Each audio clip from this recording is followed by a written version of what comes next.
Saudara, dua lagi pejabat di lingkup Kementerian Keuangan diminta memberikan klarifikasi soal harta kekayaan di KPK.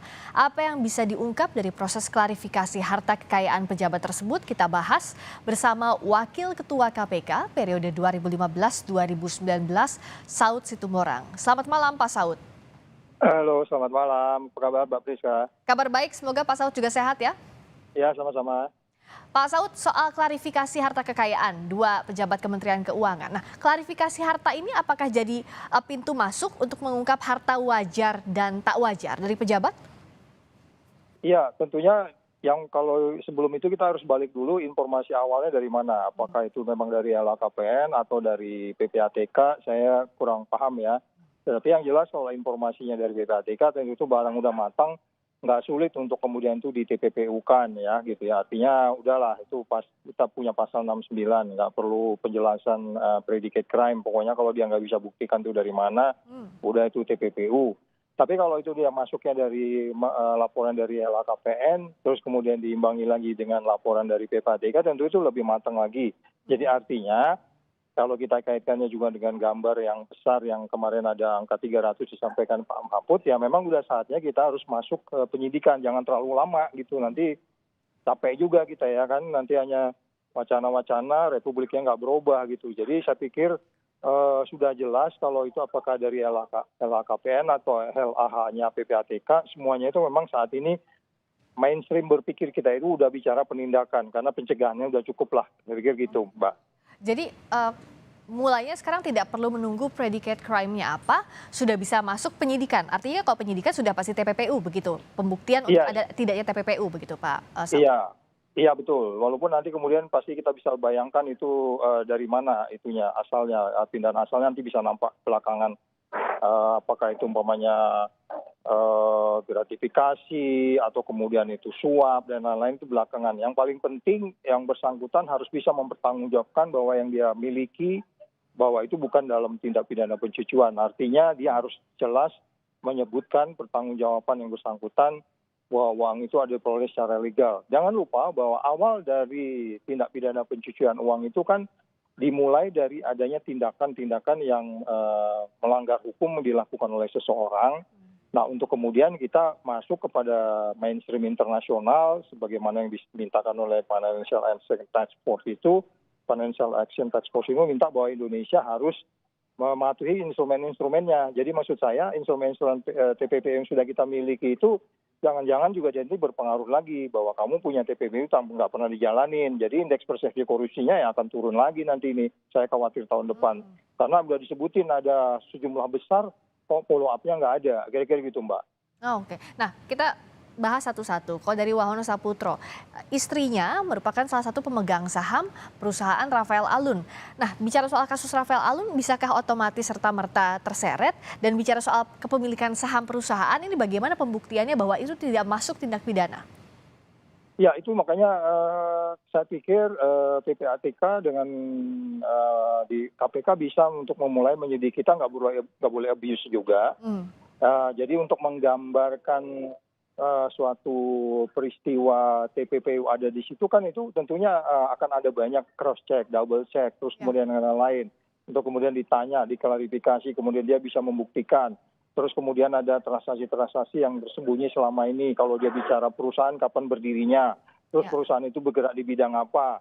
Ya jangan-jangan itu hanya juga untuk ini aja kan, untuk menunjukkan cuci-cuci aja. Tapi sebenarnya perusahaan itu tidak aktif, tidak ada produk, tidak ada pembukuan yang jelas. Kalau ada pembukuan tentunya ke pajaknya juga harus dilihat dan seterusnya. Jadi jangan lagi bicara itu di depan ini gitu. Karena itu sudah pasti akan dilakukan di belakang. Persoalannya kapan kita melakukan penyidikan saja, itu persoalannya. Jadi sekali lagi, tentu ini karena kasusnya banyak, kalau kita kembali ke dua kasus ini aja, saya pikir menjadi lebih sederhana. Yang paling penting ada follow up dari semua. Setelah beberapa hari ini kan kelihatannya belum naik-naik ya kasusnya ya. Mungkin perlu waktu kita pahami, Tapi prioritas aja dulu semua resource yang ada di KPK diarahkan ke sana supaya publik trust lagi kepada pemerintah. Kira-kira gitu, Mbak. Lalu misalnya kepemilikan harta rumah mewah Andi Pramono, disebutkan bahwa di Cibubur itu adalah rumah orang tuanya. Nah, jawaban ini tuh bagaimana KPK bisa mengonfirmasi oh betul atau tidak itu rumah orang tuanya begitu? Apakah ini bagian dari tindak pidana atau tidak? Jika bisa membuktikan sebaliknya, otomatis bisakah lepas dari penyidikan tadi, Pak Saud? Oh, itu gampang kok cross checknya tuh. Lihat di sequence-nya aja, di waktu urutan-urutan waktunya. Kalau memang punya orang tua nggak bisa juga diaku oleh miliknya dia kan. Artinya even itu umpamanya tanah dan seterusnya gitu nggak bisa diaku juga. Artinya kalaupun itu di apa namanya suatu saat dihibahkan, tentu kita harus tahu juga sejarah tanah itu seperti apa. Tanah itu memang dari awal punya orang tuanya, dan mungkin kalau memang dia bilang, oh iya ini ada suratnya orang tua saya yang beli, nah itu kita cek lagi kapan belinya orang tuanya, kemudian transaksinya seperti apa. Jadi itu soal nanti untuk mengurut satu persatu. Nggak mesti semua juga harus dikelirkan, tapi kita ambil saja umpamanya uang di safe deposit itu kan nggak bisa dipertanggungjawabkan. Itu aja dulu, baru masuk ke kasus lain. Kalau karena memang kasusnya kan banyak. Tampil aja satu dulu yang penting lakukan penyidikan. Jadi nggak usah semua dulu, nanti baru jadi bisa cepat gitu, Mbak. Jadi mana yang kira-kira berpotensi untuk bisa digali lebih dalam begitu Pak Saud ya? Jangan semuanya dulu dicoba disidik tapi malah memperlama proses penyidikan ini begitu? Iya, saya khawatir itu jadi pembenaran. Jadi ambil aja satu, kan kalau orang melakukan pembunuhan 10 kali kan nggak mesti 10-10-nya pembunuhannya muncul dulu. Satu aja pembunuhan di mana, kapan, dan seterusnya kan. Jadi pintu masuk dulu ada kasus pidananya dulu ditetapkan begitu ya? Dimulai Iya, penyidikan. TPPU-nya jelas. Iya, satu dari aset yang ada aja nggak bisa diambil, yang paling simpel, yang paling gampang datanya, ya kan. Tapi kalau soal tanah tadi kan itu pasti ribut lagi. Bukan ribut, misalnya masih panjang lagi.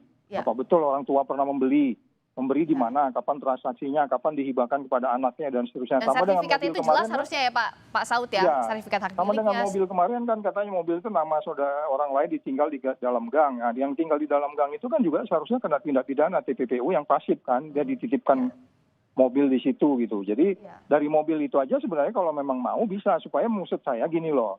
Nggak nunggu hasil triliun-triliun dulu baru kita melakukan penindakan. Pokoknya MM-an aja Anda nggak bisa tanggung jawabnya, Anda TPPU gitu. Jadi soal nanti angka 300 yang dibuat oleh Pak Mahfud, ya silakan itu nanti apakah dia mau bentuk tim yaitu task force untuk mendalam itu, yang jelas juga itu harus ada follow up-nya.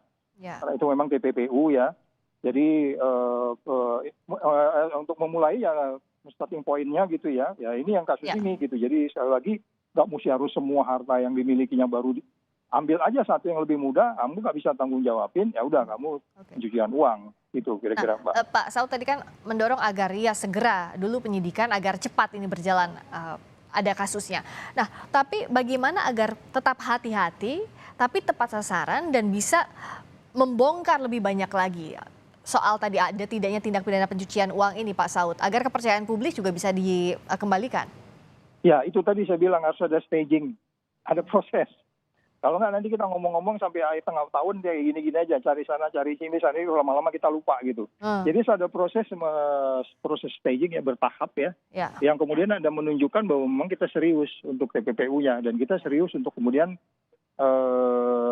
kalau kita bicara pajak apa namanya itu tax ratio dan seterusnya, kemudian dan lain-lain. Jadi ada proses bertahap, Pak, yang saya maksudkan ambil aja dulu satu yang nggak bisa dia bertanggung jawabin, oke udah lanjut gitu. Baru masuk yang lain-lain nanti kan, dan biasanya juga kan KPK begitu. Nanti masuk pencucian uangnya kan belakangan setelah dia nggak boleh ini gitu. Kalau dia korupsinya ketemu, sekarang dibalik bahwa ini pencucian uangnya, baru nanti ketemu yang lain, diurut yang lainnya di depannya bahwa dia pernah maksa seorang wajib pajak, bahwa dia pernah bla bla bla bla bla bla. Nanti itu kan semua orang-orang yang merasa pingin bersaksi kan akan bersaksi. Kira-kira gitu, Mbak. Oke, jadi harus jelas tahapannya, tegas agar bisa tuntas juga semuanya ini ya, tidak lama-lama, tidak terlalu lama akhirnya menguap begitu saja. Terima kasih. Ya, baik. Terima kasih Pak Saud Situmorang, Wakil Ketua KPK periode 2015-2019 telah bergabung di Sapa Indonesia Malam. Terima kasih, Pak.